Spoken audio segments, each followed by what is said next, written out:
Hello chess lovers! Chinese rising star Wei Yi is playing a 4-game classical match against Czech number 1 David Navara in Yancheng, China. The winner gets $20,000, the loser $10,000.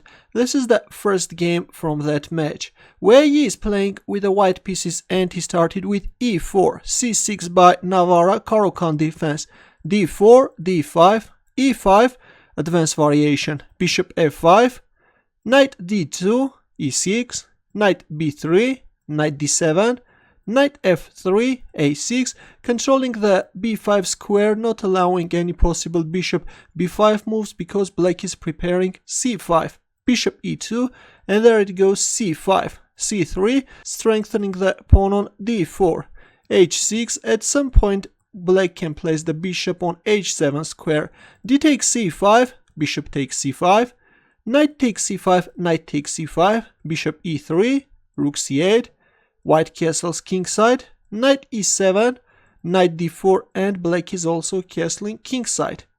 a4, not allowing any possible advancement on the queen side, bishop h7, and white is pushing the a pawn once again, a5, knight c6, and white captures on c6, rook takes c6, bishop d4, queen g5, rook a3, queen f5, b4, knight d3, and as you know, Wei Yi is a very aggressive player and he played g4. Instead of playing g4, of course, white could easily go for a drawn endgame. This is going to be a draw endgame. We have opposite color bishops, closed position, and definitely this would end up in a draw.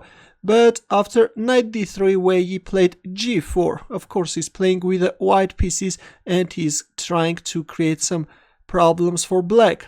Queen g6, f4, queen e4, bishop f3, queen takes f4, and white is capturing on d5. Now both the queen and also the rook on c6 are hanging. And Navara captures on d5, allowing white to win the queen. Rook takes f4, knight takes f4, bishop e3, knight d3, bishop d4, rook e8, targeting the pawn on e5. Queen f3, knight takes e5, and in return white is capturing on d5. But white is also losing the pawn on g4, knight takes g4, and now this exposed white king can be in danger. Rook a1, trying to somehow activate this rook. Rook g6, threatening some dangerous discovered checks.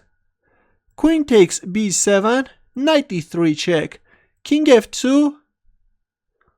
Of course, if you play king h1, then black has this rook g4 move threatening bishop e4. That's why we see king f2, knight g4 check, king g1, and knight e5 check this time. King f1, rook f6 check, king g2, rook g6 check, king f1, rook g5, bishop takes e5, bishop d3 check, king f2, and rook takes e5. And it was in here that Wei Yi made a mistake. He played rook d1. Actually, it was very important to play queen c8 check and only then play rook d1. Now you will understand the difference. But instead, after rook takes e5, we see rook d1 at once. Here comes rook e2 check, king f3, and rook f5 check. Now if the queen were on c8 square, then there would have been no rook f5 check.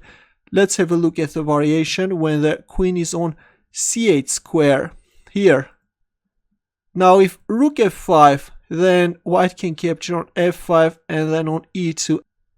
If bishop g4 check, then simply king d2, then capturing on d1, and this is going to be winning.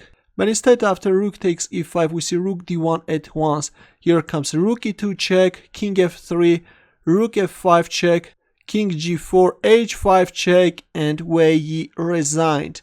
If king h4, then rook e4 check. You have to give up your queen, but again, this is going to be winning for black. Or after rook e4 check, if king h3, then rook e3 check, king g2, bishop e4 check, again winning the queen, and black is winning.